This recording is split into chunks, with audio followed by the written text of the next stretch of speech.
प्यारे बच्चों, कैसे हो? आज हम आपकी हिंदी की पाठ्य पुस्तक में आधारित विराम चिन्हों के बारे में चर्चा कर पाएंगे।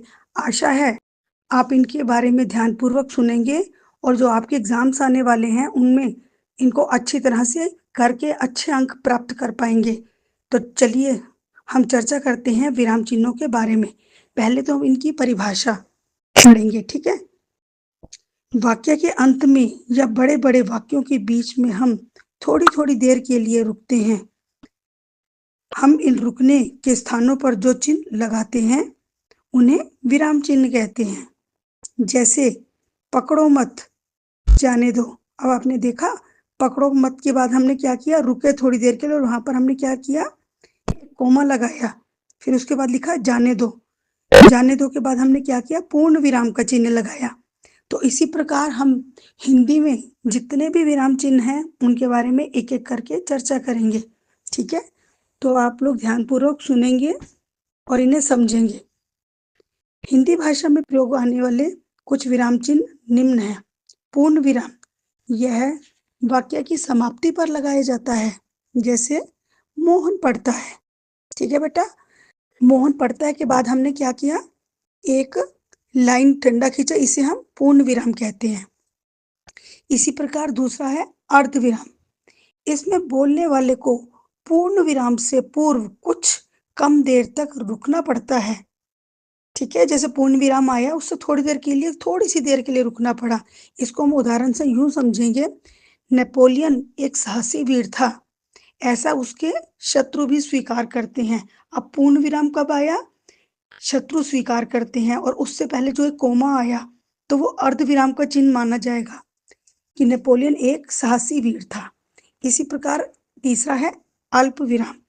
इसमें अर्धविराम से भी कम देर तक रुकना पड़ता है। जैसे नीलम, पूनम और गीता बहुत अच्छा गाती हैं।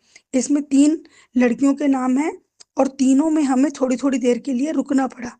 तो यहाँ पर क्या लगा? अल्प विराम। चौथा है प्रश्नबोधक चिन्ह। अब इनमें क्या होगा?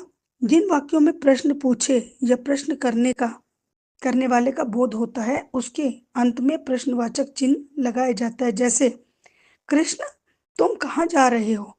अब हमने एक प्रश्न पूछा तो प्रश्न के अंत में क्या लगेगा? एक क्वेश्चन मार्क, प्रश्नबोधक चिन्ह।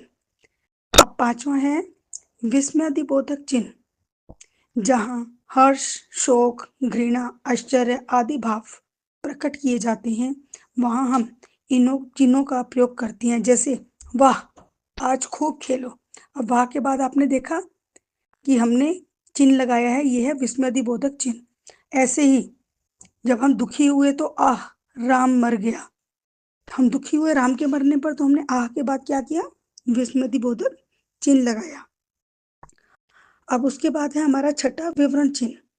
जिस वाक्य के बाद कोई सूचना देनी हो या किसी बात का वर्णन करना हो, वहां पर इस चिन्ह का प्रयोग किया जाता है। जैसे हमारे नगर को निम्नलिखित तहसील हैं। हमारे नगर की क्या है? निम्न तहसीलें हैं। जैसे बुलंदशहर, खुर्जा, सिकंदराबाद, अनूपशहर। तो आपने देखा निम्नलिखित तहसील के बाद एक हमने क्या किया? विवरण चिन्ह लगाया। तो उसके बाद हमने विवरण दिया अपने नगर की तहसील के बारे में। इसी प्रकार से सातवां है कोष्ठक चिन्ह। वाक्य में आए हुए किसी विशेष पद को भली भांति प्रकट करने के लिए या स्पष्ट करने के लिए कोष्ठक चिन्हों का प्रयोग किया जाता है। जैसे हमारे विद्यालय के प्रधानाचार्य।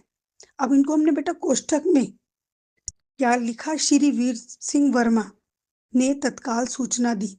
तो ये कोष्ठक चिन्ह क्या हो गए? जब हमने प्रधानाचार्य जी का विशिष्ट व्यक्ति का नाम लिया या उनको विशिष्ट चीज को हाईलाइट करना, तो उसे हमने कोष्ठक में अंतर्गत लगा दिया, ठीक है? तो इस प्रकार से हमने आज क्या किया? पूर्ण सारे तरह के विराम चिन्हों के बारे में पढ़ा। अब आशा करते हैं कि आप इनके बारे में अच्छी तरह से समझेंगे और अगर आपको कोई प्रॉब्लम हो तो मुझे कमेंट सेक्शन में लिख के बता देना। अच्छी लगे तो लाइक और सब्सक्राइब करना ना भूलना, ताकि मैं आपको हिंदी की ज्ञानवर्धक और भी ऐसे ही व्याकरण के भागों को हम लोग आगे समझ पाएंगे। ठीक है बेटा?